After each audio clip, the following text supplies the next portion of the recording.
डोंबिवलीमध्ये शिंदेंच्या शिवसेनेनं भाजपवर पैसे वाटपाचा आरोप केला आहे। डोंबिवलीमधील वॉर्ड क्रमांक 29 मध्ये भाजपच्या कार्यकर्त्यांकडून पैसे वाटप सुरू होतं। दरम्यान यावेळी शिवसेनेचे उमेदवार नितीन पाटील यांनी भाजपच्या कार्यकर्त्यांना पैसे वाटताना पकडलं। 3000 रुपये घराघरात जाऊन वाटत असल्याचा आरोप शिवसेनेच्या उमेदवारानं केलाय।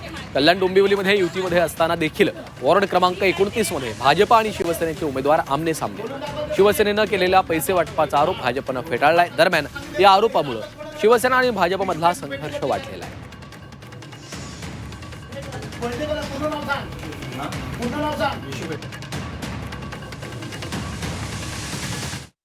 मंदार टावरे, ओमनाथ नाटेकर आणि पप्पू म्हात्रे या लोकांचं इथे दाखवायला काय काम नाही। पैसे वाटप चालू आहे, नोट दो वोट लो हाच कार्यक्रम चालू आहे। आणि आज इथे रंगे हातो आपण पकडलं त्यांना। पर वोट 3000 अशा पाकिटं तिथे भरलेले दिसतात। आणि ह्या बिल्डिंगीतले प्रत्येक नागरिक तुम्हाला स्टेटमेंट देईल, प्रत्येकाच्या घरात पाकिटं गेलेत। काही वेळ येते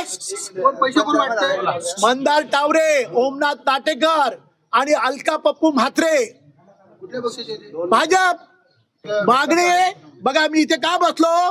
पोलीस म्हणतात पोलीस स्टेशनला पंचनामा करा। का जागेवर काय नको पंचनामा?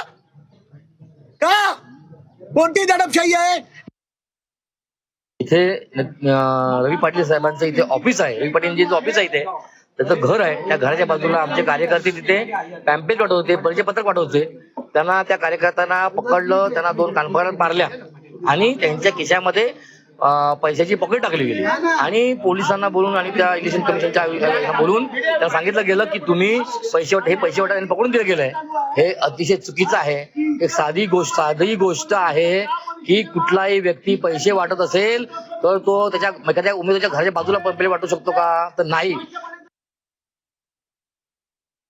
बघा, तुम्ही ज्या वेळेला मतदारांना कन्व्हिन्स करू शकत नाही त्यावेळेला त्यांना कन्फ्यूज करा, ही त्यांची नीती आहे।